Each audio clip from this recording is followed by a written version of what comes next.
গাধাকে সৃষ্টি করার পর তাকে বলা হলো সকাল থেকে সন্ধ্যা পর্যন্ত তাকে ক্লান্তিহীন পরিশ্রম করতে হবে,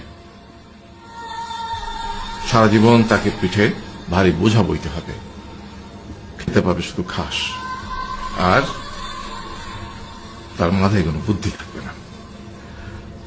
তার আয়ু হবে 50 বছর। গাধা করজোড়ে সৃষ্টিকর্তাকে বলল, আমি এত বছর বাঁচতে চাই না, আমাকে 20 বছর আয়ু দেওয়া হোক। সৃষ্টিকর্তা সেটাই মঞ্জুর করলেন।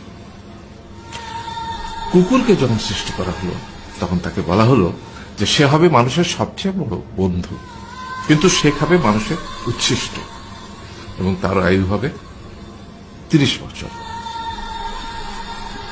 কুকুর সৃষ্টিকর্তাকে বলল, আমি এত বছর বাঁচতে চাই না, আমাকে 15 বছর আয়ু দেওয়া হোক। সেটাই মঞ্জুর করা হলো। এরপর বানরকে বলা হলো, তুমি শুধু গাছের এ ডাল থেকে ও ডালে ঝুল খাবে এবং নানান রকম ফন্দি ফিকির করে মানুষকে আনন্দ দিবে, তোমার আয়ু হবে 20 বছর।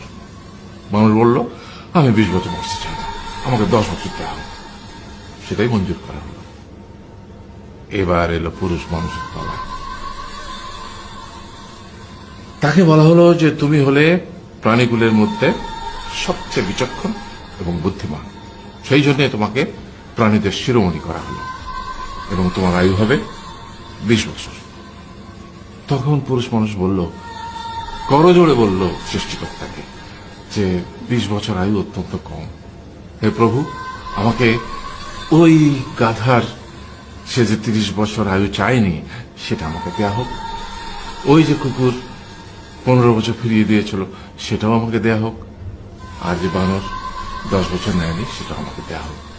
20 বছর অত্যন্ত কম, আমি দীর্ঘদিন বাঁচতে চাই। সৃষ্টিকর্তা সেটাও মঞ্জুর করলেন। তারপর কি হলো? সেই থেকে ছেলেরা পুরুষ মানুষ হিসেবে বাঁচে 20 বছর, তারপরের 30 বছর সংসারের বোঝা পিঠে করে বয়ে বেড়ায়, সেটা কার মতো? গাধার মতো।